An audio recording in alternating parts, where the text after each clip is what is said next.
Welcome back to the show. You see Kim holding the CD called Amnesia, right? But actually, you kind of look like the person on the cover right there. That's actually very impressive as well. Amnesia Records, founded and owned by Mr. Anuj Rastogi, otherwise known as Amnesia. How you doing? How are you? I'm doing great. And yourself? Great. That is a lot of amnesia. Where did the name come from? Amnesia actually came from the word Om, which is the Sanskrit word is basically God in the form of sound. It means omniscience, omnipresence. So it's interesting that you even brought up the Greek or the Latin word, because I think the Latin word omni means all. So right? There's definitely some relations. Omnesia actually came from me putting together Om and amnesia, because for me, all sound has basically come from one source. If you go back in Hindu scripture and Hindu mythology, it's basically everything came from the one. You can call it the Big Bang Theory if you want. So if all sound came from the same thing, all different styles of music, all different genres come from the same sound. So for me, it's about rediscovering where sound originated. So bringing together different influences just seems to feel natural that way. And of course, that's kind of what's really interesting about you, that you represent as a whole, like Amnesia Records, you're representing a kind of new generation of music out there in cultures, which is really interesting. But talk more about the record label, when it started and where you see it going. So I started Amnesia Records in 2002. Didn't really quite get off the ground until later on in 2003. And so far this is the only release on it, but I've got about 3 more releases planned for this year. I've been very, very blessed and fortunate to work with a lot of great artists all across Canada. I actually grew up in Edmonton, but moved out here about 5 years ago. And this country really affords a very, very interesting opportunity. You and I kind of share a similar life path in the sense that we were born in Canada, but we have different backgrounds culturally through our parents. In terms of music, we've heard a lot of that lately in mainstream, where you've heard a lot of Bollywood influence, you've heard a lot of Arab influences, a lot of influences. Do you feel that trend will continue, especially here in Canada? Absolutely. I think artists are always looking for new ways to express themselves, and sometimes art imitates reality, sometimes it's the opposite. We live in a very different world today, where the media has changed everything, the internet has changed everything. So as you're constantly looking to explore new sounds, it's inevitable that you're going to have different influences. I think that it's only going to continue. I wouldn't necessarily call it fusion, because that feels contrived. It's more just a natural evolution of music, I think.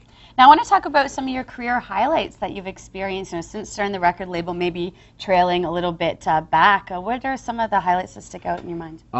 Well, as I mentioned, I've worked with some brilliant artists. Cassius Khan, who actually is based out in Vancouver now, is probably Canada's foremost tabla player. He's also unique in the world in that he's the only one that plays tabla and sings ghazals at the same time. He's actually been a big inspiration. I've worked, my wife is actually on the album, Felita. Grew up or spent the last 7 years in Brampton. I've worked with Sandra Chivaluzo, who's a brilliant, brilliant soul R&B singer. So the list really goes on. Along the way, in 2003, before I moved out to Toronto, I actually worked with Kita no Taiko, which is a taiko drum team in Edmonton. There's a 15-person taiko drum troupe, had North and South Indian classical dancers, electronica, 2 tabla players, Ukrainian dulcimer, sitar, spoken word, visuals. So we brought together this huge multimedia experience. Fusion, So by the time we rolled out the finale, it was like a 33-minute piece that was a full arrangement that brought together Japanese, Western, electronic, North and South Indian classical elements, and spoken word and poetry. It was really well received. You know, what you just said there makes me proud to live in Canada. It does. It makes me proud to live in Canada. That Bring it all this together fusion through can be music. together. Absolutely. Exactly. I like that. So in terms of Amnesia Records, what's coming up? What are some of the upcoming releases? So the album itself has done pretty well. Very happy actually with the response. As far as what's planned for the rest of this year and what's new, I've got a remix of The River, which has probably been the most well-received track. I've got a remix project underway with producers from the UK, the US, actually all around the world, so we're all working together on that collaboratively. I've got a heavier, darker electronic EP in the works as well. This is a lot more melodic. I want to explore a slightly darker side of the music, so that's in the works. That's going to be in the next month or two. I should have that out. Work on album number 2 is already underway, and then I've also got a spoken word EP. Doing remixes for a few different artists right now and a couple of TV and film projects, so life is busy. Busy man, wow. How do you have time to come by daytime? Yeah, really, thanks for coming. I mean, fitting into your busy schedule. Well, I think this is a big part of like what makes this country great, right? Like there's programming like this. So. I'm just curious, you started a record label, you look like a young guy. How is that? Do you go out to different venues, seek out talent? Do they come to you through promotion of website? Like, how does someone form a record label? I think, so for myself, it was really a platform to launch my music, and along the way I've been working with other artists, and I'm talking to other artists right now about getting them on board. It just, things changed along the way. The major labels don't really make sense for an independent artist. There's really nothing in it for someone like me.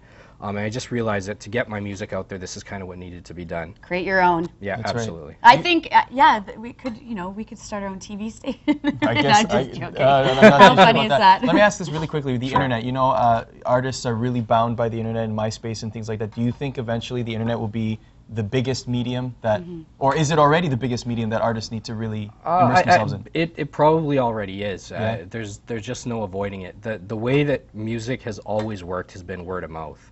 And the fact that you like a particular song and you're able to tell a friend about it and they're able to go and listen to it within a few clicks fundamentally changes everything. And now, whereas there was maybe a few top 40 type hits that you'd go into a record store and you'd listen to, now there's infinite amounts of music online, and because there's over 5 billion people on the planet, there's infinite tastes as well.